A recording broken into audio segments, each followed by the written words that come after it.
bihi lamaman, anak ini ada penyakit mental, penyakit jiwa. Wa innahu yakhuduhu inda ta'amina, dan dia menguasai, yakni setan, hu-nya ini kembali ke setan. Yakhuduhu, ya, yakhuduhu berarti menguasai anak ini ketika makanan sudah terhidang, makanan kami sudah terhidang. Fayusidu alaina ta'amana, sehingga dia akan merusak suasana makan kami. Kemudian ketika disampaikan keluhan itu, famasaha Rasulullah sallallahu alaihi wasallam sadrahu wa da'alahu. Rasulullah langsung mengusap dadanya, dada anak tersebut, mendoakannya, fasa'a sa'atan. Kemudian anak itu muntah-muntah. Fakharaja min fihi mitlul jarwil aswad fasufia. Setelah muntah itu, muntahnya keluar semacam anak anjing berwarna hitam. Kemudian anak itu langsung sembuh. Nah, dari sinilah yang pertama kali kita ukur untuk membedakan itu penyakit, ada penyakit metafisik atau tidak, kita ukur dari mentalnya, dari jiwanya. Jadi hati-hati yang sering galau, yang sering ada bisikan untuk mengakhiri hidup, yang sering ada bisikan-bisikan yang tidak jelas, segera rukyah mandiri. Jangan dulu datang ke perukyah, coba survive dulu. Ya, latih tauhid kita, tawakal kita kepada Allah Subhanahu wa taala, baru kalau misalnya sudah mentok datang ke perukyah. Setuju ya? Tos. Mafhum ya? Ya, jadi percuma kalau Anda mau beli garam rukyah sampai 1 ton, mandi bidara sampai 100 lembar pun juga nggak akan berguna kalau misal tauhidnya masih belum terbentuk. Kesadaran uluhiyah itu harus kita bentuk. Yang bisa membentuknya adalah diri sendiri, bukan orang lain. Bukan orang lain. Nah, tugas saya cuma menyampaikan. Selebihnya silahkan Anda yang berjuang masing-masing. Fahim dom? Ya, muka-muka fahim. Dari mental ya, itu dari mental. Yang kedua, F. Ini inisial saya, MFH. F, fokus. Yakni fokus dalam beribadah. Fokus dalam beribadah ini adalah menjadi salah satu tolak ukur kita ya, untuk melihat ada tidaknya gangguan setan dalam diri seorang. Fokus. Kenapa harus ada fokus di situ? Karena ada hadis Nabi Shallallahu Alaihi Wasallam tentang apa namanya, sahabat beliau, sahabat mulia namanya Utsman bin Abi Al-As Ats-Tsaqafi radhiyallahu anhu. Syakautu ila Rasulillah sallallahu alaihi wasallam nisyanal Quran. Aku pernah mengadu kepada Rasulullah karena aku sering lupa hafalan Quranku. Lalu apa kata Nabi? Apa yang dilakukan Nabi? Fadaraba sodri biyadi. Kemudian dadaku ditepuk oleh Rasul. Seperti itu, ditepuk sambil mengatakan, ya syaitan ukhruj min sodri Utsman. Wahai setan, keluar kamu dari dadanya Utsman. Fafa'ala dzalika thalatha marratin famanasitu minhu syai'an ba'd ahbabtu an adzkurah. Beliau melakukan itu 3 kali. Kemudian setiap surat atau ayat yang aku ingin hafalkan, aku tidak lupa lagi. Ini hadis pertama ya, yang ditakhrij, sanadnya hasan, ditakhrij oleh Tabrani dalam Al-Kabir, Al-Haythami dalam Majma'uz Zawaid. Kemudian kalau dalam riwayat lain, Ibnu Abi Al-As, yakni Utsman ya, beliau datang kepada Nabi.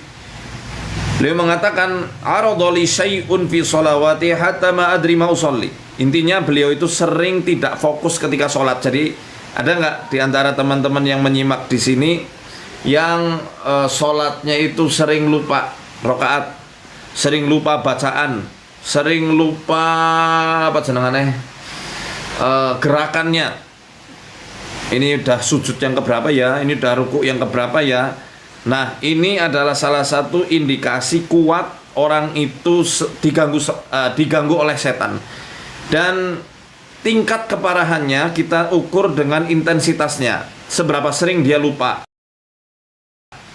Kalau misal lupanya cuma 3 tahun sekali atau nggak pernah lupa, tiba-tiba lupa sesekali aja nggak masalah.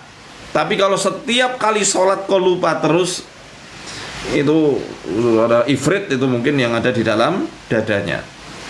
Ada ifrit yang mengganggu sholatnya. Nah itu perlu diukur. History. MFH. apa tadi? Mental fokus history. Sebentar. Fokus ini bukan hanya fokus ibadah saja. Fokus ibadah ya sudah khususnya itu ya. Umumnya fokus dalam menggapai tujuan hidup. Fokus menikah, fokus mencari nafkah, fokus mencari fokus berbisnis, fokus berkarir, itu dibikin hilang. Kacau. Kenapa bisa seperti itu? Ya bisa karena hasad, kena ain, kena sihir. Ini masih umum, masih mujmal. Nanti harus dispesifikasikan tentu dengan metode diagnosa yang lain. Termasuk diagnosa tangan lah. Kalau diagnosa tangan ini saya perlu klarifikasi karena video saya yang mendiagnosa Mas Densi itu sudah tersebar kemana-mana. Itu saya tidak melihat wujud jin dari tangan, itu keliru. Saya hanya melihat ya dari tanda-tandanya. Dari tanda-tandanya. Kemudian disempurnakan dengan proses anamnesa atau wawancara. Jadi saya belajar diagnosa tangan awal mulanya itu dari HPAI. Nah, dulu itu ya, tipu nabawi. Kemudian di TCM ketika belajar akupuntur juga belajar ya. Kemudian saat Daurah Ruqyah Internasional 2019 saya diajari oleh Syekh Dr. Sa'ad namanya dari Mesir. Beliau ngajari tentang gimana melihat tanda-tanda orang yang punya potensi besar diganggu oleh jin. Nah kebetulan saat itu kita ngelihat ternyata sinkron semuanya. Nah ya udah, jadi saya simpulkan aja beliau memang ada gangguan. Apalagi waktu itu saya sempat ngelihat podcast beliau dengan siapa yang indigo itu, saya lupa namanya, yang perempuan. Nah itu pernah mengalami pengalaman-pengalaman gaib. Nah dalam prinsip kami, orang yang punya pengalaman gaib yang aneh seperti itu ya ada gangguan jinnya. Dan memang kan benar kan itu. Nah, tadi histori ya, histori atau riwayat. Pernah nggak pasang susuk? Pernah nggak menjalin perjanjian dengan jin, misalnya untuk pesugihan, untuk penglaris, untuk kewibawaan, atau untuk bekal misalnya yang misalnya TNI atau Polri gitu ya, mau ditugaskan ke daerah konflik kan biasanya ada yang dibekal-bekali seperti itu tuh. Nah itu bisa menjadi salah satu indikator ada yang yang ganggu. Nah sekali lagi ini masih mujmal, sifatnya masih umum. Nah, untuk lebih detail ada lagi caranya, tapi nggak kita bahas sekarang. Ya, saya mau membaca komentar dari teman-teman ya. Ustaz, apakah punya kitab karangan ulama Ali Al-Buni? Punya. Ada, saya punya Syamsul Ma'arif Kubro, Mamba'u Usulil Hikmah. Kemudian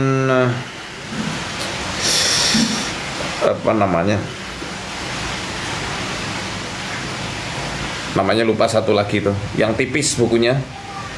Tapi mohon maaf ya, saya nggak sepakat karena kitab itu banyak mengajarkan sihir. Ya, banyak mengajarkan sihir. Ya memang nyatanya kayak begitu kan.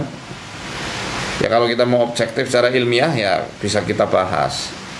Tapi ya sudahlah, barangkali nanti menimbulkan polemik lagi, udah nggak usah. Biar saya bahas untuk kalangan internal saja.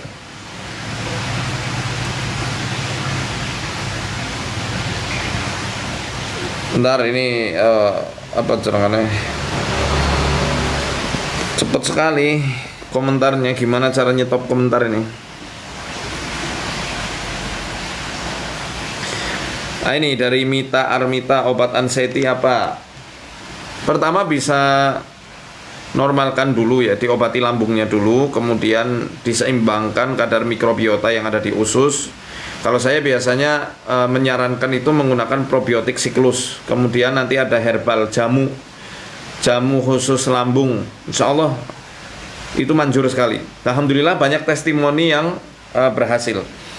Nah, selain minum herbal juga harus mengubah pola pikir, belajar untuk cuek, belajar untuk menguatkan akidah, menguatkan keyakinan, dan itu harus dilatih.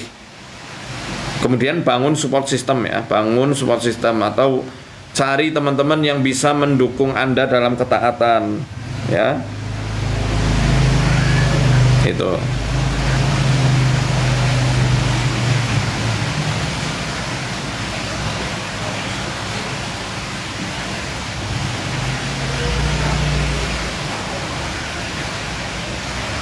Hai.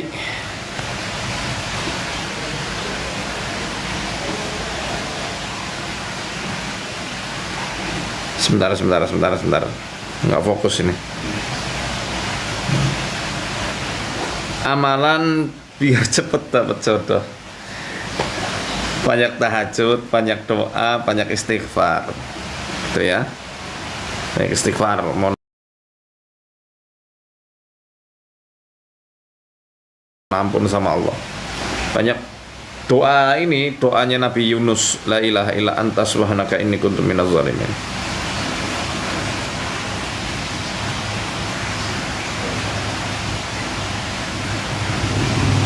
Ustadz, produk Ustadz untuk kesehatan metafisik ada di antaranya ini Ma'jun Ajwa namanya, Ma'jun Ajwa Sider, MSP juga madu super probiotik.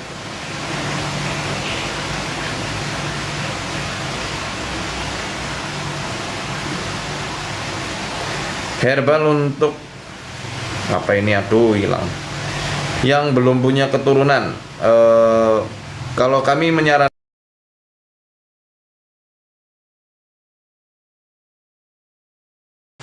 ada paketnya kok, ada paketannya di ini, di apa, di UMF Herbal, di Tokopedia ada, di Shopee ada. Menjenengan tambah lemu, justru saya lagi turun nih, alhamdulillah, ada turun 5 kilo, alhamdulillah. Mungkin dibanding dulu ya sekarang lebih gemoy, tambah ayem, alhamdulillah. Kuliah udah selesai, tinggal penelitian, mohon doanya moga-moga cepat rampung disertasinya, lulus dengan baik, amin. Gaji perukia apa buruk? Mana dalilnya? Justru boleh ya, boleh banget. Abu Sa'id Al-Khudri radhiyallahu anhu pernah mengambil upah dari rukyah dan itu dibenarkan oleh Rasulullah. Sebagaimana rukyah batil haram upahnya, maka rukyah yang syar'iyah, rukyah yang hak, upahnya adalah halal, boleh. Saya tidak narif, tapi saya nerima hadiah. Ngasih hadiah alhamdulillah, enggak ya enggak apa-apa lah, yang penting saya bisa membantu.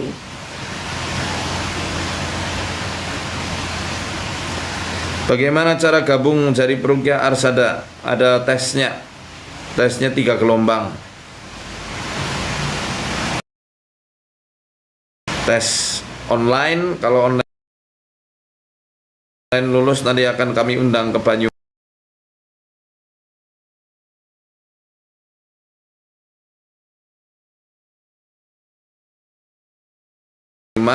data yang lainnya.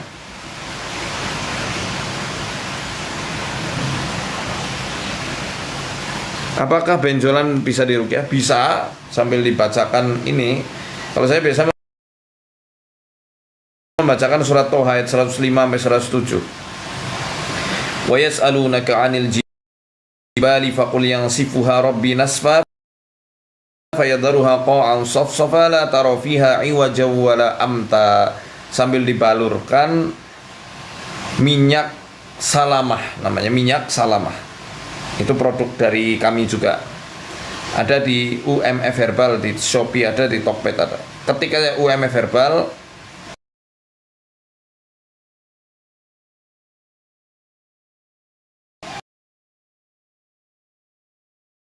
Nanti akan ada anunya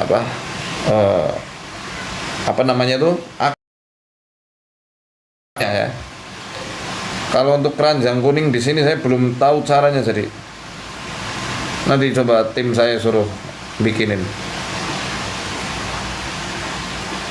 Kalau mimpi ular mau menyelakai kita, kenapa Ustaz? Mimpi ular ini bisa berkaitan dengan manifestasi dari otak reptil, biasanya karena adanya ketakutan, dan juga karena adanya endapan emosi negatif di masa lalu yang belum rilis, dan juga karena adanya endapan emosi negatif di masa lalu yang belum rilis. Jadi di alam bawah sadarnya masih keingetan terus itu, kenangan buruk masa lalu yang nggak tahu apaan ya.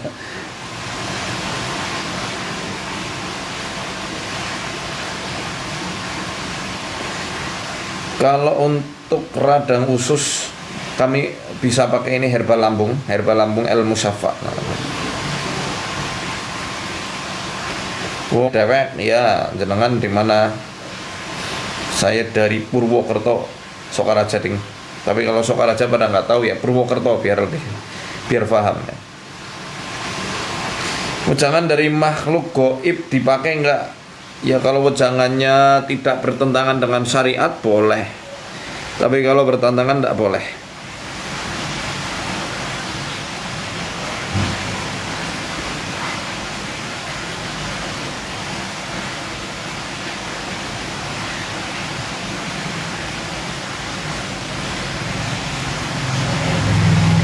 Oh gitu ya, nggak boleh sebut nama aplikasi lain ya.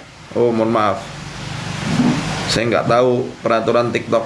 Jarang buka TikTok. Kalau buka TikTok tuh saya wayangan. Saya suka wayangnya. Bintrik kamu bisa dirukyah, bisa.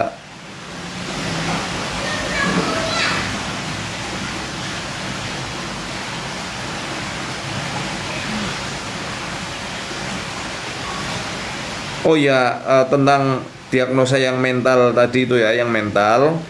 Kalau misalnya hanya mentalnya saja yang bermasalah, historinya nggak ada, kemudian fokusnya juga bagus, ya harus diobati sama psikolog atau bisa juga datang ke psikiater.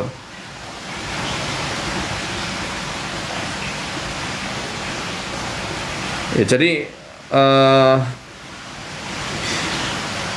nggak semuanya cukup ya, tapi kadang harus diselaraskan dengan ikhtiar atau pengobatan yang lain, yang semoga dengan itu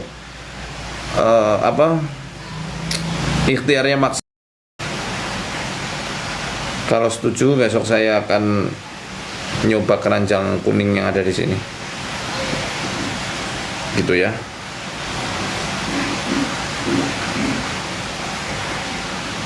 Oke, mungkin gitu dulu, semoga bermanfaat. Assalamualaikum warahmatullahi wabarakatuh.